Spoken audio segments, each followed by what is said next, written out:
À l'occasion de son discours à la jeunesse le 10 février dernier, le chef de l'État a évoqué la création de 500 000 emplois. Et dans ce processus de création d'emplois, les entrepreneurs ont une belle partition à jouer.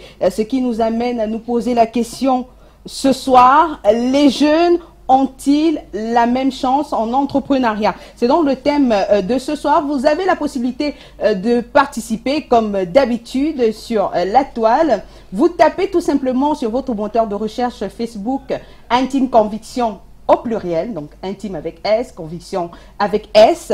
Et vous pourrez poster votre commentaire sous la publication de ce soir. Alors, avec nous pour en parler sur le plateau ce soir, Modibé Evard, qui est vendeur à la sauvette. Bonsoir Evard. Bonsoir. Ça va aller? Ça va aller. Alors, et puis nous avons Djoutchoua Valdimir. Bonsoir. Bonsoir Madame Aline, bonsoir à tout le panel, bonsoir également à tous les téléspectateurs d'Intime Conviction. Voilà, on peut se dire Aline, hein, Aline Valdini, c'est pas ça, ça passe aussi. Hein. D'accord. D'accord, et puis Daniel Akini, vous êtes entrepreneur, bonsoir. Bonsoir Aline. Et on ne va pas oublier notre autre invitée, elle s'appelle Marilène Oona, bonsoir. Bonsoir Aline, bonsoir à tous. D'avoir accepté notre invitation. Merci d'avoir accepté notre invitation. Je suis ravie d'être là. D'accord. Vous me promettez de tout nous dire sur vos secrets, comment vous avez commencé? On va essayer, même si on n'est pas bien loin. D'accord. On grandit tous ensemble. D'accord. Le décor est donc planté, place au débat.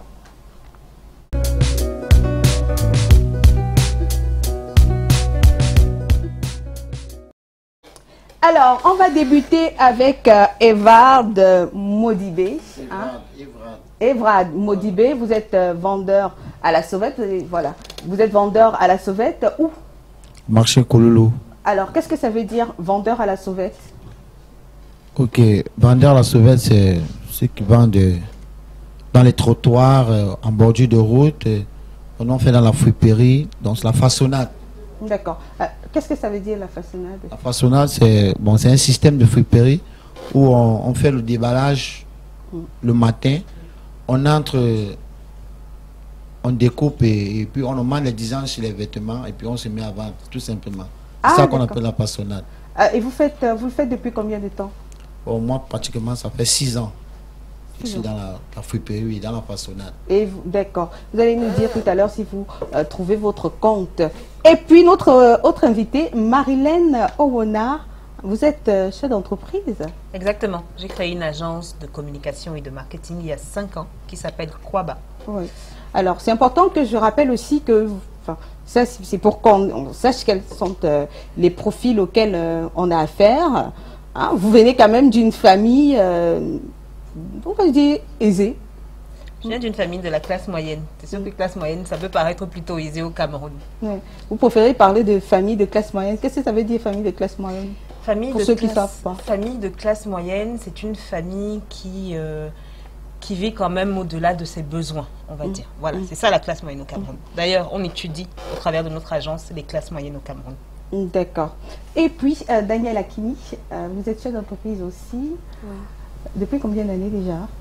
Je suis promotrice de Genius Center depuis officiellement 2 ans, mais ça fait 5 ans qu'on est quand même en activité. Mais je suis entrepreneur depuis l'âge de 5 ans. Comment ça on peut être entrepreneur depuis l'âge de 5 ans? Expliquez-nous. Quand j'avais 5 ans, ma mère vendait la banane au quartier et elle me demandait souvent de rester regarder la banane. Sauf que quand elle allait au marché, je me suis rendu compte que quand elle revenait, il y avait toujours la banane et ça me frustrait. Du coup, dès qu'elle tournait son dos, je portais le plateau, je faisais le tour du quartier, je vendais toutes les bananes et elle venait trouver le plateau vide et l'argent dessus. J'étais contente.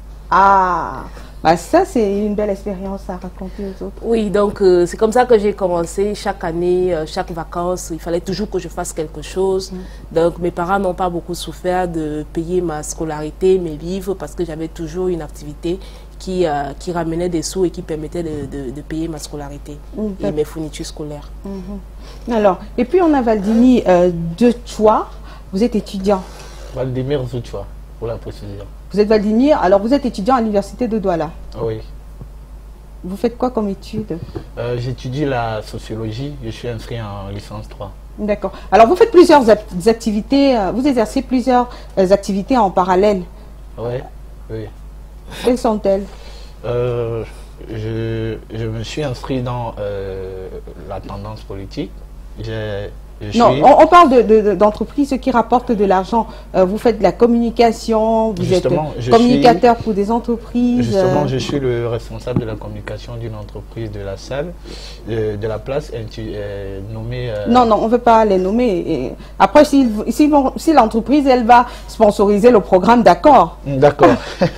C'est une entreprise qui fait dans l'export-import, le transport, le commerce général, donc vous faites, vous communiquez pour une entreprise, vous êtes dans des mouvements avec les étudiants. Oui, à l'université de Douala. Et ça rapporte de l'argent. Justement.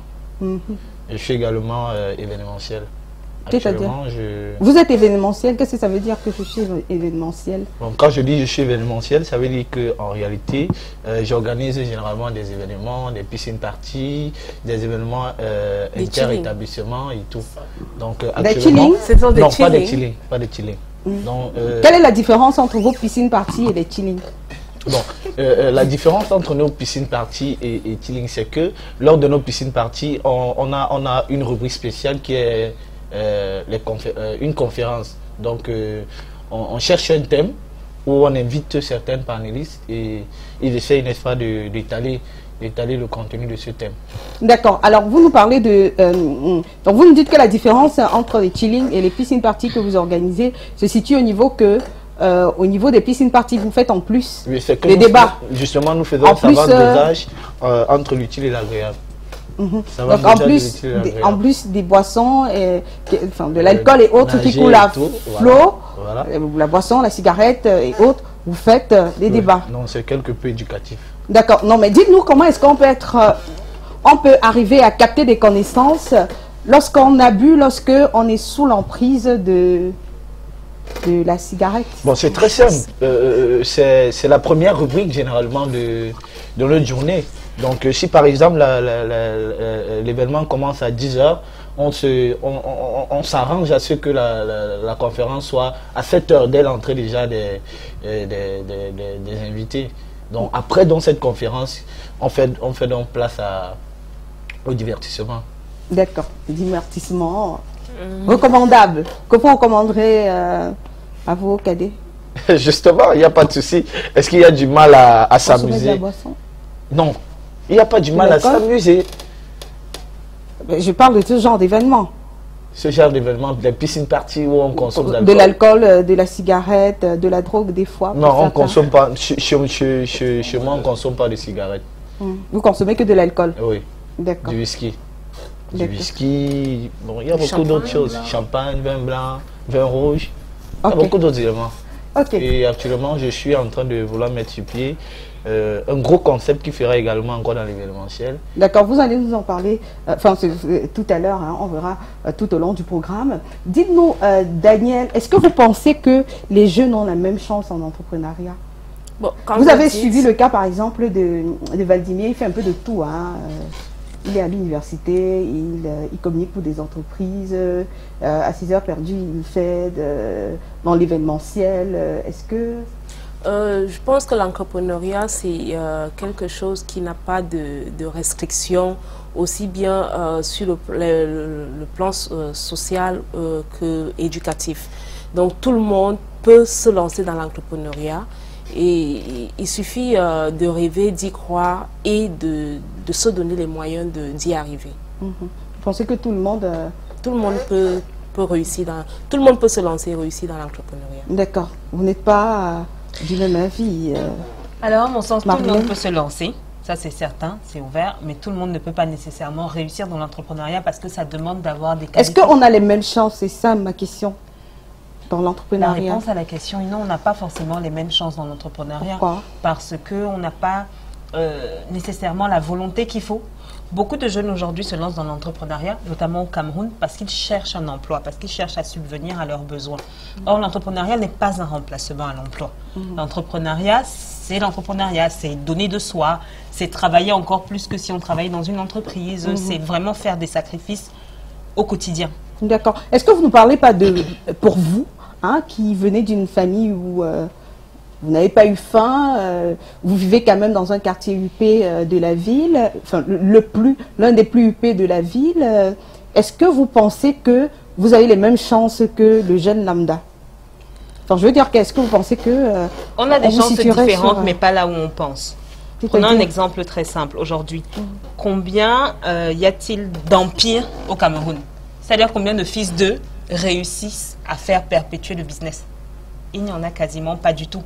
Donc le fait de venir d'un environnement aisé n'est pas nécessairement le facteur qui fait qu'on réussisse ou non en entrepreneuriat. Encore une fois, c'est une question de volonté, de mentalité et de travail. Donc vous ne pensez pas que vous êtes un peu plus avantagé que les autres? Je suis avantagée différemment. Je ne suis pas plus avantagée nécessairement. Ça peut même être un handicap parce que quelqu'un qui a... Non, on parle de vous. Oui. Ok. Je suis avantagée différemment. Je suis avantagée différemment parce que si on en vient à moi spécifiquement, moi ce qui m'avantage, c'est que mes parents étaient très éduqués. Mon père était un professeur de français et donc là, il a enseigné à l'université. Donc très tôt, très jeune, j'étais collée dans les livres. J'allais m'enfermer des heures aux toilettes pour lire, notamment sur l'entrepreneuriat. Bien évidemment ici au pays. Bien évidemment ici au Cameroun. Donc j'allais m'enfermer pendant des heures et je lisais surtout. Et c'est ça qui m'a enrichi et qui m'a donné envie de toujours avoir envie d'apprendre. Donc oui, je suis avantagée par l'éducation que des parents intellectuels, notamment professeurs, m'ont donnée, plus qu'autre chose.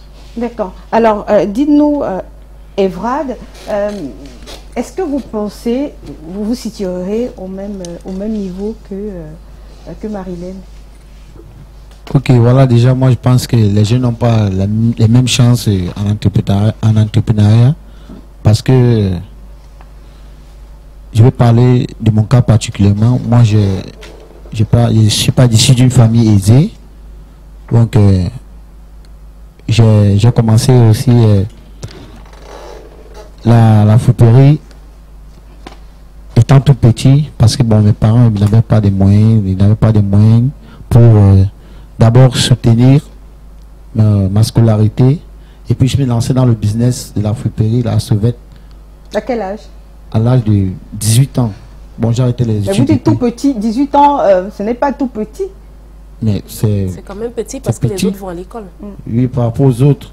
Mais à 18 ans, on est déjà, c'est la moyenne pour être à l'université déjà, par exemple, on est déjà capable de décider sur un certain nombre de choses. Ouais, c'est vrai, mais comme je disais tantôt, moi, je n'ai pas eu la chance d'avoir des parents qui ont eu les moyens pour continuer les études. Et c'est la raison pour laquelle je me suis retrouvé aussi dans la rue et dans la Sauvette, donc pour chercher, me battre à gauche, à droite et vouloir faire quelque chose de moi-même, quoi. Ouais. Donc, mais pourquoi est-ce que, à quel niveau, donc vous pensez que vous êtes différent de Marilène au niveau des moyens financiers qui sont mis en jeu? Ok, moi je pense que je suis différent de Marilène par rapport aux moyens financiers. Parce que j'ai pas eu la chance qu'elle a eu, j'ai pas eu la chance d'avoir des parents qui ont d'argent pour juste pour savoir, vos parents vivaient où à ce moment-là, dans quelle école vous Daniel. Après, c'est moi qui pose les questions, Daniel. Hein? On va poser la question cette fois-ci à Valdimir, hein, qui va nous dire, est-ce que Valdimir, vous n'avez pas l'impression, avec vos multiples activités, de ne pas savoir où vous allez? J'ai envie de dire que je suis très fixé.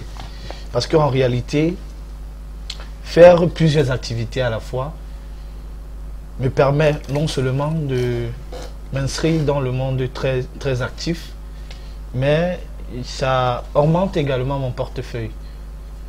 Quand je parle de mon portefeuille, quel portefeuille? Le portefeuille relationnel. Donc quand je parle du portefeuille, c'est au niveau des relations. Par exemple, j'ai été mannequin formateur, j'ai été un acteur oui, ça majeur. on a bien compris, mais donc vous nous dites, est-ce que vous n'avez pas un peu quand même, hein, est-ce que vous ne vous dites pas déjà que vous ne savez pas où vous allez exactement? Non, je sais où je vais. Je sais où je vais. Vous savez ce que vous faites? Bien sûr, je sais tout ce que je fais. Vous arrivez à concilier études et toutes vos activités? Oui, très bien. La preuve, j'ai fait niveau 3 et puis... Maintenant, ça dépend de votre âge. Justement.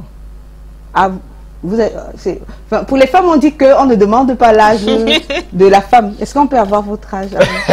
Est-ce que vous avez l'âge de la classe dans laquelle vous voilà. Vous vient de changer de classe. Je ne pense pas. Vous avez quel âge? J'ai 20 ans. J'ai 20 ans et j'ai commencé ces activités à l'âge de 17 ans. Donc très tôt, j'ai eu l'esprit ouvert. Très tôt. Mais qu'est-ce qui vous a amené à vous lancer dans l'entrepreneuriat? Bien, ce qui m'a amené à me lancer dans l'entrepreneuriat, c'est le contexte dans lequel nous sommes. Le Cameroun actuellement... Vous ou bien en contexte général? Donc l'enfant que vous étiez, a pensé au contexte général au lieu de penser au sien d'abord? Justement, j'ai pensé très vite.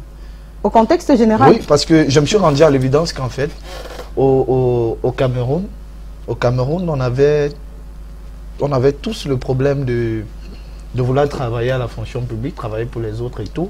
Et on s'est rendu compte qu'en réalité, il y avait un déséquilibre entre les structures qui devraient abriter tous ces gens-là qui fréquentaient. Maintenant... Mais c'est très brillant pour... un jeune, un enfant, puisque vous dites que vous y avez pensé il y a plusieurs années. Oui. C'est très brillant pour un enfant de penser très tôt à j'ai toujours été ce genre de sujet. Oui, j'ai toujours été un élément d'étonne pour certaines personnes parce que... Un élément d'étonne pour certaines personnes, donc j'ai toujours eu à surprendre beaucoup de personnes, toujours à émerveiller beaucoup de personnes de par mon âge, mais ça n'allait pas de pair avec les activités que je faisais. Donc du coup, même actuellement, je ne marche qu'avec des aînés, que des aînés dans la tranche 28, 29, 30, parce que je pense qu'avec eux, je peux facilement mieux apprendre et comprendre beaucoup de choses. C'est ça qui m'a permis de comprendre les réalités de notre pays à l'âge de 17 ans. Parce que j'étais déjà entouré de ceux qui étaient devant moi et ceux qui comprenaient déjà cela et on communiquait sans problème. D'accord. Alors, dites-nous, Daniel, pour votre cas, où est-ce que vous avez trouvé les fonds au final pour lancer votre affaire? Parce qu'il y a Evrad qui, lui, il est encore dans le façonnable. Il est encore dans la façonnade. Comment est-ce que vous avez eu, votre expérience des fonds pour... Parce que je rappelle que vous êtes entre deux avions tout le temps, hein, Daniel. Vous avez remporté de nombreux prix. Hein, vous êtes une jeune, vous n'avez même pas encore 40 ans. Et dis-nous, où est-ce que vous avez eu... Donc, je dis souvent que j'ai financé le développement de Genius Center sur fonds propres. Après, on va éviter de donner... si vous nous sponsorisez... Je ne peux pas venir sans parler de Genius Center, quoi. Moi, c'est Genius Center, donc il faut que je parle de Genius Center. Voilà. Non, mais plus sérieusement, on va parler de votre affaire. D'accord. Hein. Oui. Donc, j'ai financé le développement de Genius Center par le Love Money et le chiffre d'affaires. Le Love Money, c'est l'argent que... on prend chez les amis. Marilyn, est-ce que tu peux me prêter 10 000? Aline, est-ce que tu peux me passer 25 000? Et puis voilà, je finance mon affaire. Donc c'est un peu comme ça que j'ai démarré entre mes économies. Parce qu'avant de lancer ma boîte, j'avais eu à travailler dans d'autres entreprises. J'ai fait un tout petit peu d'économie. Donc voilà, j'ai réuni ça. Et quand je me suis lancée, l'argent ne suffisait pas. Du coup, j'avais aussi des clients qui payaient. Et c'est comme ça que j'ai multiplié un peu. D'accord.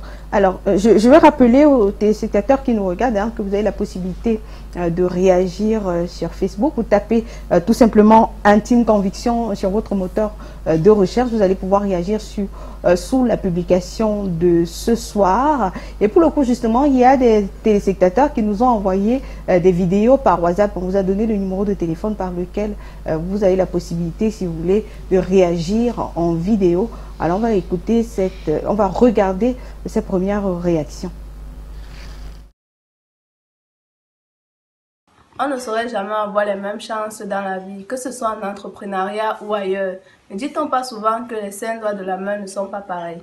Déjà, il faut croire ce qu'on veut faire, il faut croire son projet, il faut avoir la foi et de se donner les moyens, surtout. Et quel que soit le budget qu'on a, quel que soit le capital, dans n'importe quel domaine, on peut s'en sortir. Un jeune peut s'en sortir. Par rapport au thème de ce soir, moi je peux dire oui. Car la société offre à tous les jeunes les mêmes chances d'entreprendre. À chacun de par ses propres efforts et de s'y mettre pour en tirer profit. On est en droit de penser que les jeunes ne peuvent pas bénéficier des mêmes chances en entrepreneuriat. Car au-delà de la détermination et de la passion pour réussir, il a besoin d'être encadré. Or, combien sont-ils les jeunes d'aujourd'hui qui sont encadrés dans notre société? En contexte camerounais, on parlerait même de parents. Ou pour avoir un parent, il faut être issu d'une bonne famille. Soit tantôt être dans une loge ou être simplement né avec une étoile au front. Il est vraiment possible pour un jeune d'avoir les mêmes chances que les adultes sur la question de l'entrepreneuriat au Cameroun. D'autant plus que la réussite d'un projet dépend beaucoup plus de la force, de la détermination, de la motivation que le start-upper, que le porteur de projet met derrière ce projet. Il est possible, au-delà des tracasseries administratives que nous connaissons tous, de réussir où nos parents ont réussi. Ce n'est pas possible pour tous les jeunes d'avoir les mêmes chances. Parce que, voyez-vous, notre pays n'a pas la culture, n'a pas cette culture de pouvoir pousser les jeunes à pouvoir inventer, à pouvoir innover, à pouvoir entreprendre. Mais la plupart des gens qui réussissent en entrepreneuriat sont ceux qui, pour la plupart des temps, ont été aidés par leur famille. Et bien même quand, pour ceux qui essaient de passer par le gouvernement, il faut passer par des pots de vin, et puis bon voilà. Donc, dans le contexte camerounais, à mon avis, ça ne marche pas. Ça marche. D'accord. Alors, pendant qu'on était en train de regarder justement la vidéo Marilène, vous avez voulu réagir justement parce que vous avez écouté cet autre téléspectateur qui parlait de ce que pour réussir, il faut soit appartenir à une loge, il faut être né avec une étoile sur le front. Voilà. Dans la bouche. C'était intéressant. Je vais d'abord rebondir sur ce que Daniel disait. C'était très intéressant ce que Daniel a dit parce qu'elle disait qu'elle a commencé avec le love money. Par exemple. Qu'est-ce que c'est le love money? Le love money, c'est l'argent que les proches, la famille, les amis vous donnent pour commencer votre business. C'est un peu comme la richesse du financement. Pardon? C'est un peu comme la richesse du financement. C'est quoi la richesse du financement? Attends, je vais finir et puis tu vas expliquer c'est quoi la richesse du financement. Merci.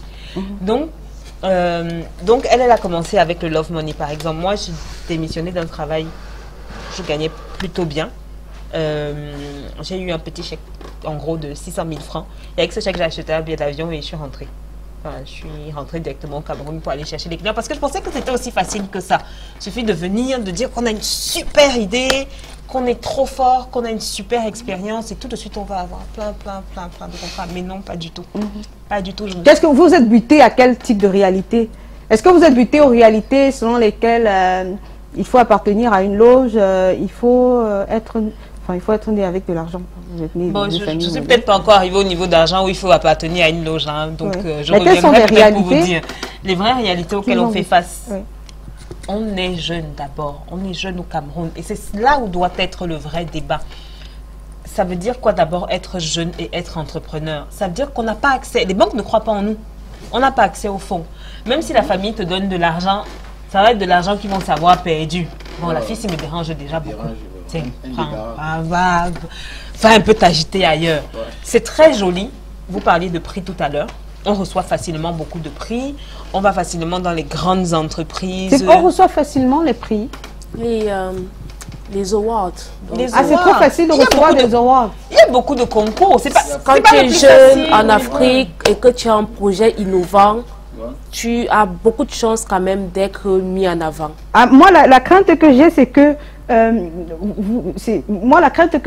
vous soyez en train de dire que les awards ne sont pas sérieux. C'est comme partout. Ce n'est pas du sérieux parce que si vous dites qu'on les distribue facilement, ça veut dire qu'il y a un problème. Ah, mais il y a un problème. Il y a un problème, c'est un fait. Alors quand vous dites que le problème, c'est quand on est jeune.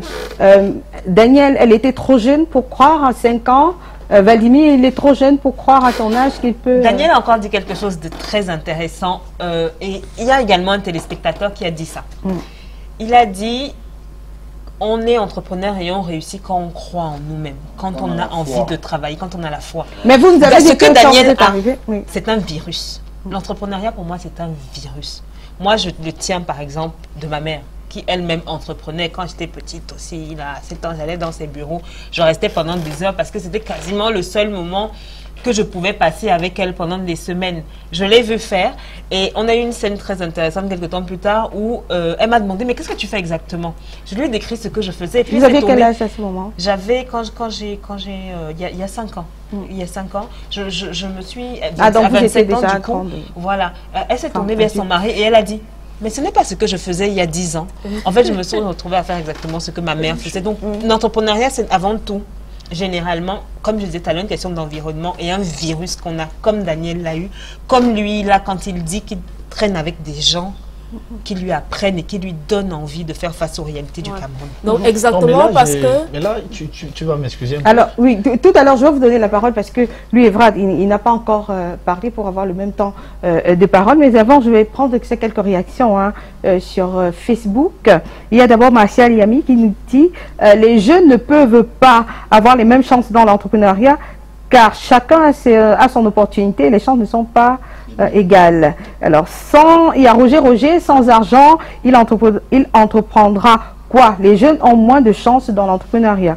Alors, il y a Raphaël Hubert. Après avoir entrepris 3 fois dans mon domaine et avoir échoué autant de fois, devrais-je comprendre qu'il faut changer ou alors c'est la poisse? Dites-nous, Daniel, vous qui avez rapidement pour qu'on progresse avec les réactions. J'ai eu à travailler avec beaucoup de jeunes où je coachais des jeunes dans l'entrepreneuriat. Le premier problème que les jeunes ont, c'est qu'ils pensent qu'ils ne peuvent pas entreprendre, ils ne peuvent pas réussir parce qu'ils n'ont pas de financement. Et quand bien même tu demandes à celui-là, ok, tu as un problème de financement, de combien tu as besoin, il est incapable de te dire ce qu'il lui faut. Parce qu'il n'a pas estimé, il n'a pas budgétisé son projet, il n'a pas estimé, il est resté coincé sur le fait que je n'ai pas d'argent. Aujourd'hui, il y a ce qu'on appelle, excusez-moi d'en parler, l'économie numérique. Internet, la technologie, c'est quelque chose qui ramène à peu près toutes les classes sociales au même niveau. Donc tout le monde peut en comprendre. On utilise la technologie, on peut avoir une idée de projet, on s'assoit, on crée son truc derrière son ordinateur, on met sur Internet. Internet ne veut pas savoir de quelle classe sociale vous appartenez, d'où vous venez, quelle est la couleur de votre peau. Mais il faut quand même avoir accès à Internet. Oui. Beaucoup ont accès à Internet. Et même avant Internet, il y a des choses qu'on peut faire. Avant d'avoir accès à Internet, tu peux vendre de la banane. Après, ça te donne, ça te permet d'évoluer. Tu as un argent qui te permet d'accéder à Internet et qui te permet de payer autre chose. D'accord. Moi, je sors de là. Alors, vous réagissez, il faut qu'on aille rapidement, s'il faut réagir à leur réaction pour qu'on passe à autre chose. Il y a Nelson Gaps, le Nelsus. Bonsoir, pour ma part, je pense que les jeunes ont certes tout pour entreprendre, mais les moyens sont vraiment, mais alors, limités. Encore un problème de finances. Martial Yami. Bonsoir Adéline, pour ma part, non c'est bonsoir Aline, pour ma part, chaque jeune ne peut avoir la chance dans l'entrepreneuriat, car l'entrepreneuriat est d'abord une affaire de don à la base. Martial Yami de Douala, peut-être une affaire de virus avec Marilène. Olga Liliane, nous pouvons tous entreprendre, mais nous n'avons pas les mêmes chances. Les fonds, dans un premier temps, sont le plus souvent la cause de la première échec. Alors, ensuite, nous avons une mauvaise étude de faisabilité. Et puis, il y a l'ange Jessie Tiwa. Pour moi, tous les jeunes peuvent devenir entrepreneurs, voilà, mais faute de moyens, ils ne peuvent pas poursuivre leur projet. Et Cheikh Ousmane nous dit ce soir, les jeunes n'ont pas du tout les mêmes chances. Le Business Challenge 2019 répond avec exactitude au thème. Le Business Challenge, je ne sais pas ce que c'est, n'a jamais rassemblé les jeunes des 10 régions. Alors, d'ailleurs, on a attendu aller concourir à Yaoundé, comme on nous l'avait fait comprendre à la délégation régionale, mais on a été surpris par le résultat. Peut-être qu'ils l'ont établi sur la base de nos CNI collectés. Alors, on aimerait bien savoir ce que c'est que le Business 2019 Challenge. Oui, parce que... C'est un concours qui a été lancé par le ministère de la Jeunesse. Et donc, les jeunes ont postulé. Moi aussi, j'ai postulé, mais on n'a jamais eu de réponse, ni par mail, ni quoi que ce soit. Et on a vu les résultats aujourd'hui. Ah bon? Oui, on a postulé aujourd'hui. Oui, j'ai vu les gens avec les chauffeurs aujourd'hui. Moi, j'ai postulé, j'ai pas reçu de mail, j'ai rien reçu. Voilà. Peut-être il fallait juste postuler et puis après tombola, on aurait pris... Non, mais quand on postule au moins, on te dit, j'ai juste reçu le mail, oui, on a bien reçu ta candidature.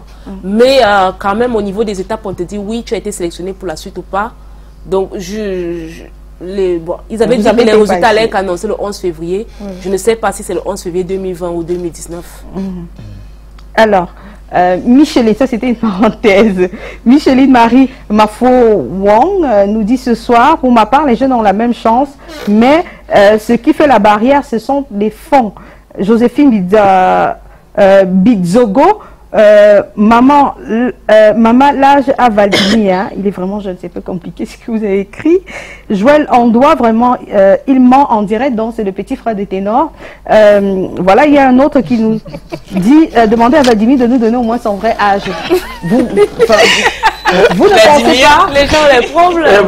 Mon âge ça a toujours fait couler beaucoup d'encre de salive, donc ça ne me surprend pas. D'accord. Alors, dis-nous, Evrad, on se rend compte que l'âge aussi devient un problème. Je veux dire qu'un jeune qui a 20 ans et qui vous dit qu'il veut entreprendre, il est en train de chercher sa voie. On voit bien à travers ses commentaires que ça pose problème. Vous en avez combien, vous? Moi, présentement, j'ai 26 ans. 26 ans. Mais vous avez commencé à l'âge de Valdimir aussi? Non, non, j'ai 18 ans. Un peu plus jeune. 18 ans, ouais, vous voyez que Valdimir n'est pas si jeune que cela en ce qui concerne les affaires. Il n'est pas le plus jeune. C'est ce qui tue. C'est ce qui tue en réalité les Camerounais. Oui. Alors, dites-moi, est-ce que vous avez un rêve? Est-ce que vous pensez faire de votre activité une activité qui vous rapporte de l'argent à vie, ou bien c'est juste un tremplin pour arriver à autre chose?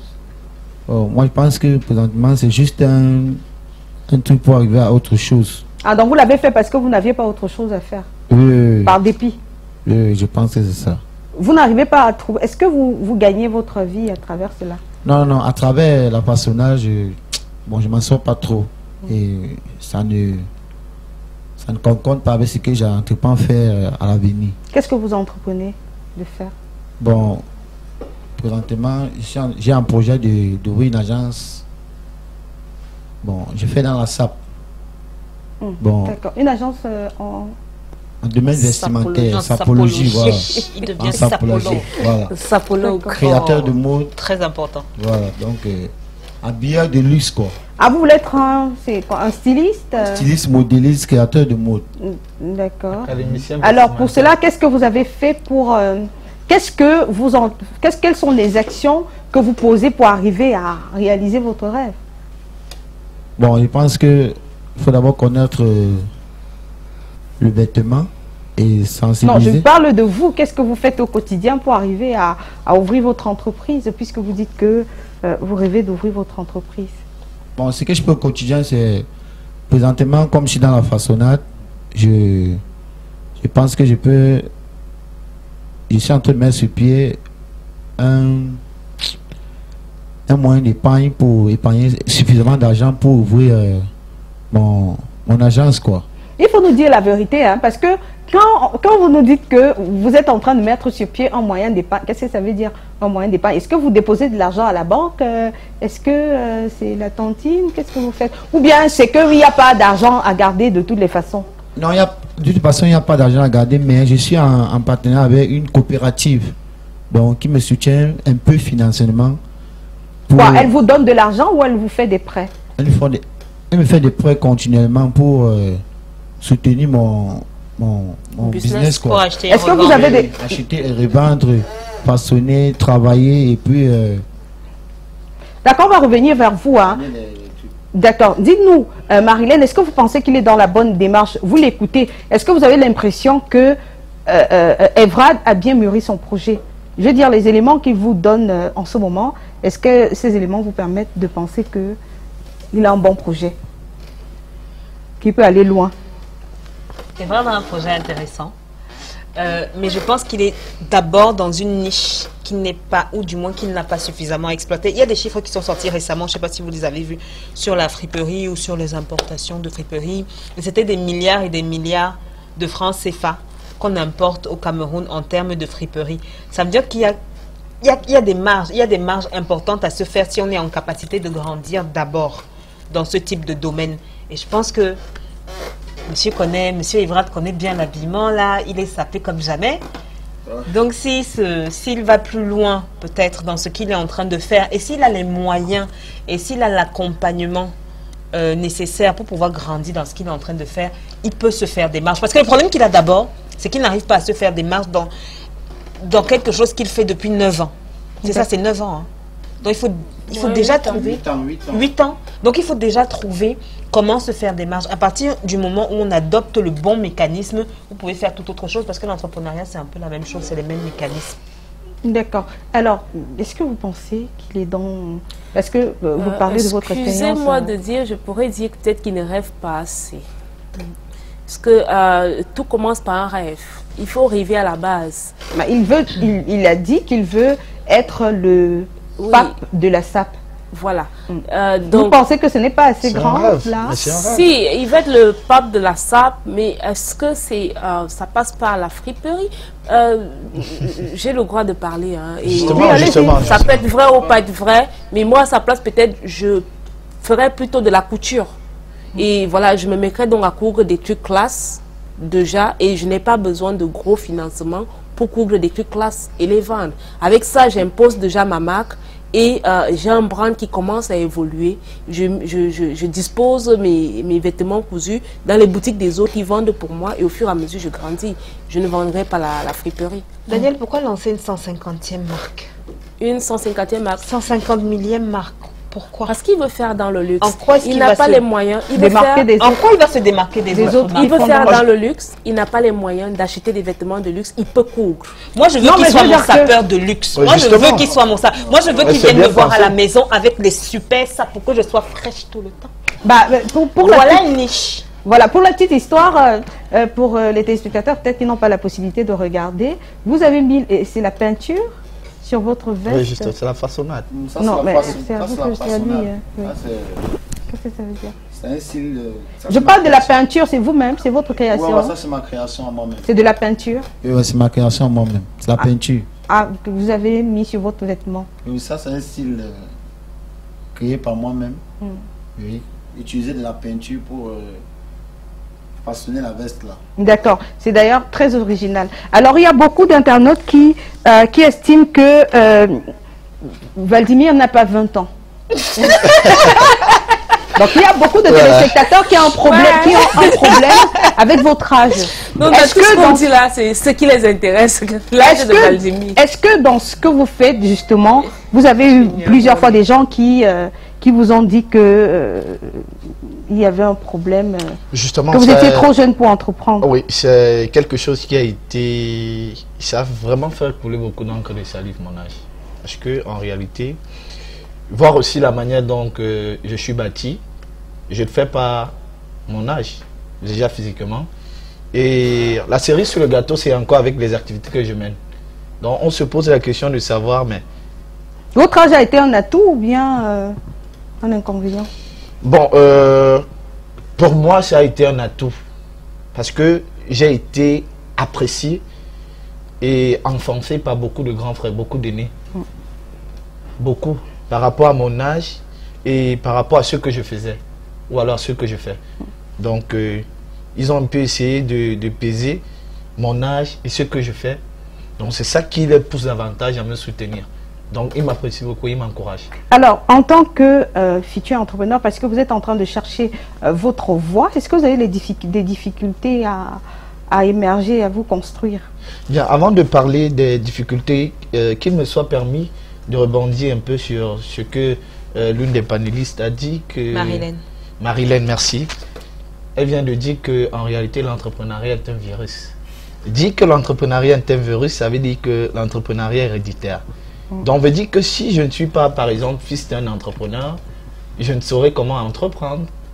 Alors que je pense que l'entrepreneuriat est un construit social. Non, elle a dit un virus. Le virus, c'est un élément qu'on attrape n'importe comment. De façon non héréditaire. Je t'ai pris un exemple en disant que tu traînes avec des aînés. Voilà. C'est bien ce que tu as dit d'ailleurs. Oh oui, justement. Ah, d'accord. Ok, donc je voulais nécessairement rebondir sur ça. Et je voudrais dire que je rencontre des difficultés. Où est-ce que vous avez pris l'argent pour vous lancer? Est-ce que vous avez 20 ans, vous êtes jeune?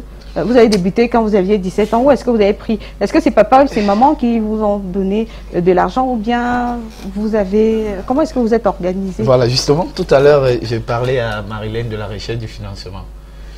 Lorsque tu as un projet... Mais où est-ce que vous avez pris votre argent? Je suis en train de parler. Bon, lorsque tu as un projet, la première étape, c'est de budgétiser le projet. Maintenant, quand tu budgétises le projet, tu fais ce qu'on appelle la recherche du financement. Ça veut dire que tu t'amènes vers ceux que tu penses qui peuvent te soutenir. Par exemple, moi, j'ai pris... Il y a mes oncles qui m'ont aidé, mes tantes, mon père, ma mère. Ils vous ont aidé. Vous leur avez expliqué que justement, vous voulez organiser des événements où on boit de l'alcool et où les filles seront en string. Qui m'ont aidé. Vous avez expliqué à votre maman, maman, je vais organiser un événement où des femmes sont en string et puis, ou bien vous... Est-ce que vous leur avez donné tous ces détails-là ou bien vous avez occulté certains détails? Non, non, j'ai occulté certains détails. Je n'étais pas obligé d'étaler tout. Pourquoi? Tout le contenu. Pourquoi? Parce que j'ai pas trouvé nécessaire de l'étaler. Voilà, il faut vendre. J'ai pas trouvé nécessaire de l'étaler. Donc j'ai juste pensé que je vais mettre. Je leur ai dit. Vous faites du chiffre puis ce qui est moralité et autres, ce n'est pas trop important. Non, pourquoi? Pourquoi? J'ai été le promoteur d'une conférence axée sur le leadership management et l'entrepreneuriat. Ça a fait aussi des conférences. Oui, des séminaires aussi. D'accord. Mais du coup, vous allez à l'école quand?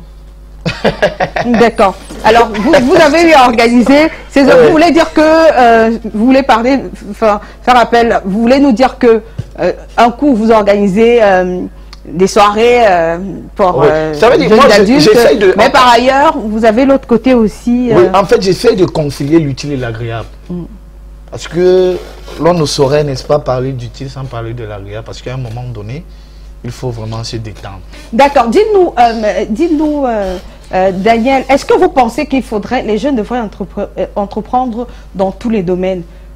On a évité de prendre sur ce plateau, il y a des jeunes qui pensent qu'ils sont sur la bonne voie. On a des jeunes qui vendent de leur corps pour eux, leur corps c'est leur business. Il y a des jeunes qui tournent des films pour adultes.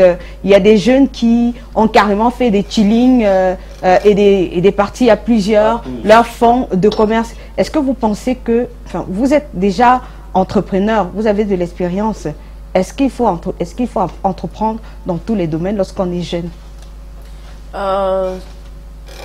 S'il faut lister les domaines qui sont porteurs, je ne pense pas qu'on s'en sortirait. Il y a tellement de domaines porteurs, il y a même des secteurs qu'on n'imagine pas. Et vous avez quelqu'un quelque part dans un coin du monde qui va voir l'opportunité derrière ce secteur et qui s'avère assez porteur. Donc vraiment, les gens doivent entreprendre dans ce qui les passionne, dans ce qu'ils ont envie d'entreprendre. Le truc, c'est il faut sortir de son cercle. Voilà. Quand je dis sortir de son cercle, je pense à moi. Mes parents n'ont pas fait d'études. J'ai vécu dans un quartier où il n'y avait pas vraiment de modèle sur le plan éducatif. Mais si j'ai pu sortir de là, je suis la première personne dans mon petit cocon familial à avoir un probatoire. Donc si j'ai pu sortir de là, c'est parce que je me suis fixé des modèles qui étaient hors de ce cercle-là. Donc, comme on dit en anglais, think out of the box. Donc il faut vraiment penser global. Quand on regarde la télévision, il ne faut pas regarder la télévision, oui, parce que sur classe on danse. Il faut voir en fait ce qui est derrière ça. Voilà, la réussite qui est derrière ça et comment on peut copier cette réussite. Donc de là, les gens peuvent entreprendre dans tout. Moi, personnellement, je ne critique pas les gens qui décident de vendre leur corps pour s'en sortir. C'est leur corps, du moment où ils ne violent pas la vie des autres. Voilà, il faudrait plutôt poursuivre ceux qui violent les enfants plutôt que de s'attarder à ceux qui décident de vendre leur corps pour s'en sortir. Non, mais là, moi, je suis pas d'accord. Alors, Daniel estime qu'il faudrait entreprendre dans tous les domaines, quelle que soit la dérive. Alors, est-ce qu'il existe, selon vous, Marilène, des critères naturels pour réussir dans l'entrepreneuriat? Des critères qui vous prédisposent à réussir? Non. Des critères naturels qui vous prédisposent? Non, pas le moins du monde. Bon, je vais peut-être pas prendre d'exemple d'entrepreneurs ici au Cameroun, mais on a par exemple les fondateurs de WhatsApp qui ne voulaient aucune publicité, qui ne sont apparus nulle part, qui ont travaillé juste dans leur petit cocon et leur environnement, et qui ont réussi, comme on a vu qu'ils ont réussi. Donc non, il n'y a pas forcément de critères, il n'y a pas forcément de grande école, il n'y a pas forcément Non. Voilà, faut juste être déterminé et ne jamais. Tout à l'heure, un téléspectateur disait qu'il a essayé 3 fois, il a échoué 3 fois. Il doit donc se lever pour la 4e fois et recommencer. Never give up. Donc, Never give up, c'est tout. Vous ne le conseillerez pas à ce téléspectateur de laisser de tenter autre chose, mais de continuer dans ce qu'il sait faire. Voilà, il peut tenter différemment. Il peut capitaliser sur ses échecs et se dire, bon, voilà là où j'ai échoué. Il peut peut-être aller dans un autre domaine. Mais s'il a essayé 3 fois, c'est qu'il aime. Il faut qu'il analyse. Voilà, il faut qu'il analyse. Qu'il analyse. Si tu utilises tout le temps le même chemin et tu tombes toujours en même point, il faut qu'il analyse pourquoi est-ce qu'il a échoué et il faut qu'il réussisse. Voilà. Et aussi, il faut apprendre des erreurs des autres. Il faut, quand on va entreprendre, il faut savoir quel est l'écosystème entrepreneurial.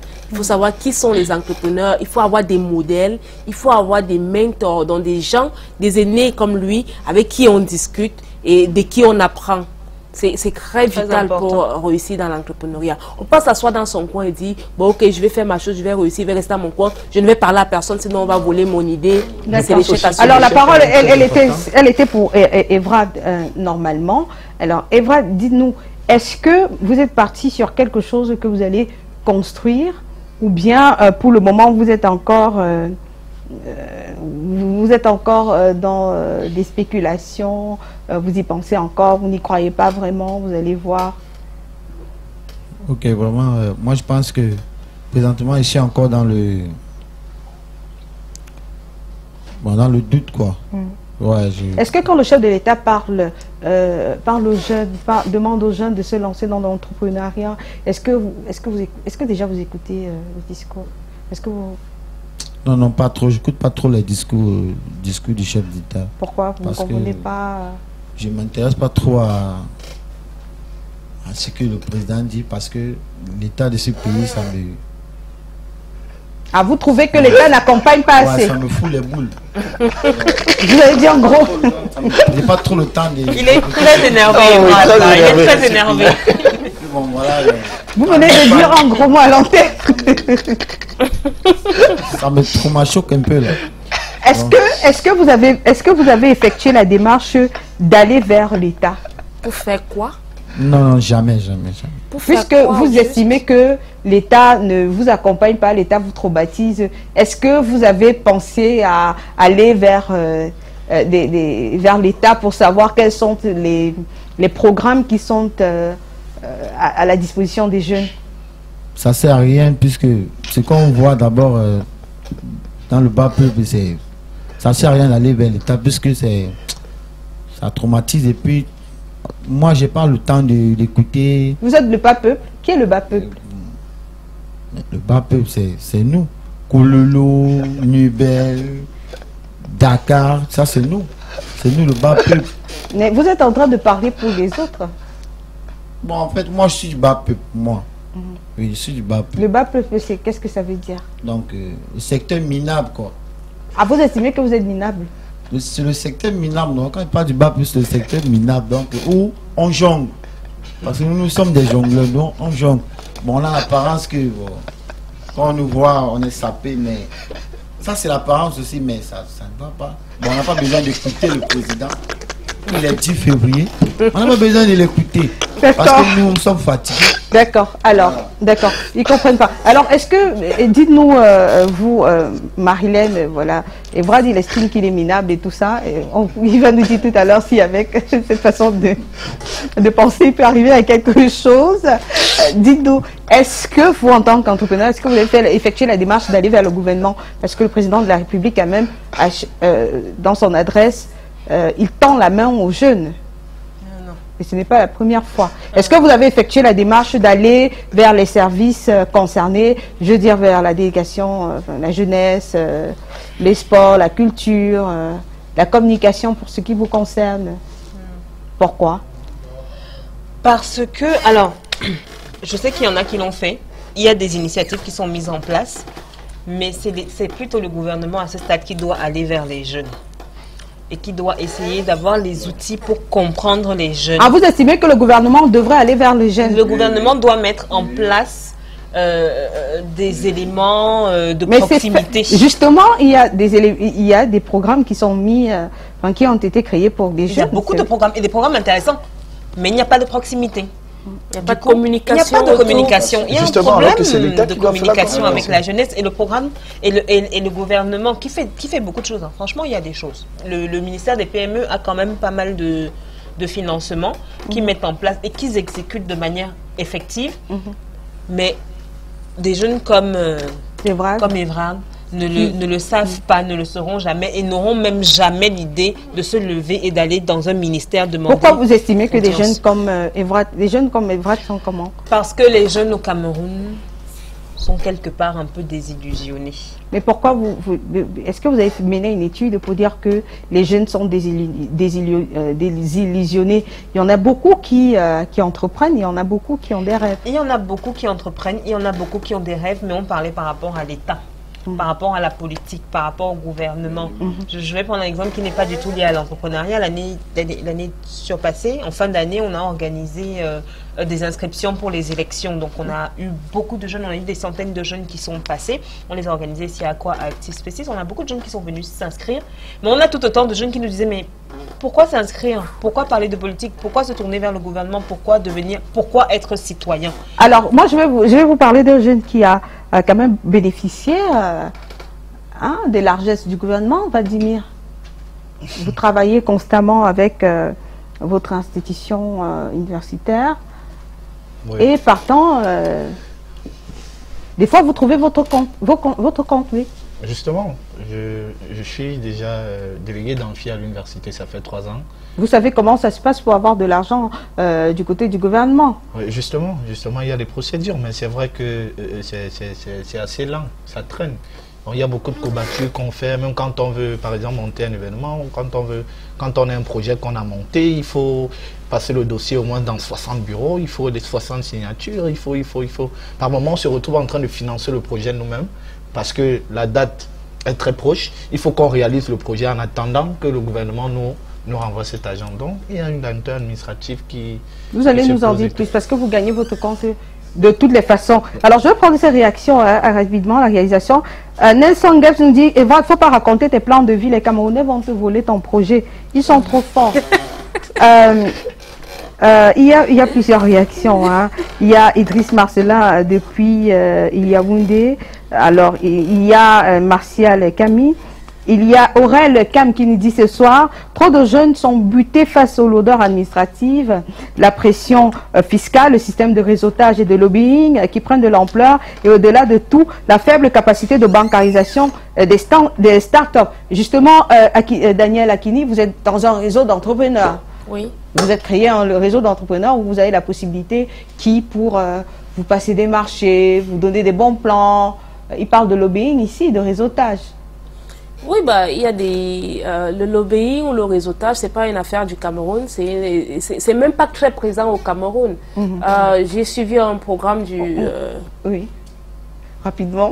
Parce que... Donc, il ne faut pas penser que le lobbying ou le réseautage, c'est une histoire du Cameroun, c'est comme ça dans le monde. Il faut être dans un réseau pour pouvoir évoluer, et ces réseaux, vous pouvez les intégrer, il suffit de les identifier, de voir comment ils fonctionnent et de voir qu'est-ce que vous pouvez apporter dans le réseau. D'accord. Alors, on va prendre la synthèse juste derrière.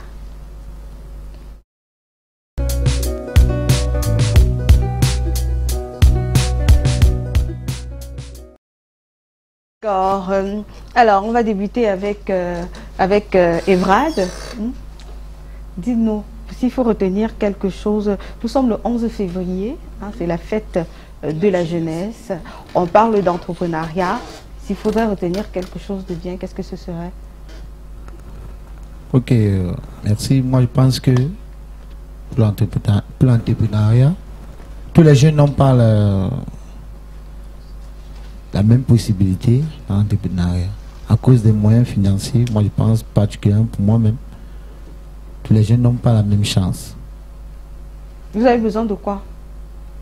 D'argent. Vous avez besoin de combien, Evrad? Il y a peut-être un bailleur de fonds qui est en train de vous regarder et qui est séduit par votre concept de sapologie. Hein. On est à la télévision. J'estime la somme même à 25 millions. Vous avez besoin de 25 millions? 25 millions. Pour lancer votre business? Pour lancer mon projet, voilà. D'accord. Alors, Vladimir, s'il fallait retenir quelque chose... pour sortir de cette discussion? Déjà, je vais dire que l'État camerounais déjà n'encourageait pas l'esprit d'entrepreneuriat, mais je suis en train de me rendre à l'évidence qu'ils sont en train de mettre sur pied des mécanismes pour pouvoir inciter les jeunes à entreprendre, parce qu'autrefois tout le monde était voué à la fonction publique, à toujours travailler pour les autres. Personne ne voulait créer des structures, des entreprises pour abriter d'autres Camerounais pour réduire le taux de chômage.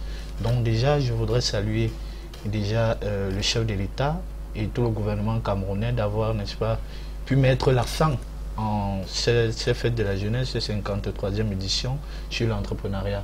Et je voudrais inviter tous les jeunes à entreprendre. Entreprendre n'est pas facile, c'est l'échec qui fait même l'entrepreneuriat. Et il faut être beaucoup endurant, il faut être persévérant, il faut beaucoup de travail, surtout beaucoup de travail parce que l'entrepreneuriat demande beaucoup de travail. Lorsqu'on a un projet, ne pensons pas que lorsqu'on a un projet et qu'on a déjà du financement, qu'on a réussi, il faut s'attendre à des coups de tête sur le poteau, il faut s'attendre à ça et en tirer des leçons de ces échecs-là. D'accord. Alors, dites-nous, Marilène, il faut retenir quelque chose de bien sortir de ces débats en ce qui concerne l'entrepreneuriat. Alors, comme je dis, tout le monde n'a pas nécessairement les mêmes chances, mais avec de la volonté, avec de l'envie, avec surtout de la persévérance et avec le bon entourage. Moi, je suis entourée de Daniel, par exemple. Avec le bon entourage, on y arrive très bien. D'accord. Justement, Daniel, c'est bien qu'on termine avec vous. Hein. Vous êtes dans votre réseau. Il y a un réseau de réseautage qui est ouvert. Hein. Vous avez demandé aux jeunes de rêver grand. Voilà, il y aura des rêves grands. 25 millions. Oui. Qu'est-ce qu'il faut retenir pour sortir? Donc, il faut qu'il établisse déjà le schéma entre sa position d'aujourd'hui et où il va atteindre. Une fois qu'il aura établi ce schéma, il essaie de voir quels sont les différents acteurs qui interviennent sur son chemin. Il entre en réseau avec eux et c'est comme ça qu'il pourra entrer dans des réseaux intéressants qui vont l'aider à atteindre ses objectifs. Il faut aussi qu'il reste intègre dans la fonction qu'il exerce aujourd'hui parce que les clients qu'il a aujourd'hui peuvent changer sa vie. Ah. On espère que ce n'est pas tombé dans des oreilles de sourds. Il a déjà un client sur ce plateau d'ailleurs, en la personne de Valdimir. Valdimir a été habillé par Evrad. Merci, chers téléspectateurs, de nous avoir suivis ce soir encore. Nous avons donné la part belle justement aux entrepreneurs ce soir à l'occasion de la fête de la jeunesse. Alors, on va se retrouver lundi prochain quand il sera 21h30 sur Canal 2 International pour une autre édition. Bonsoir.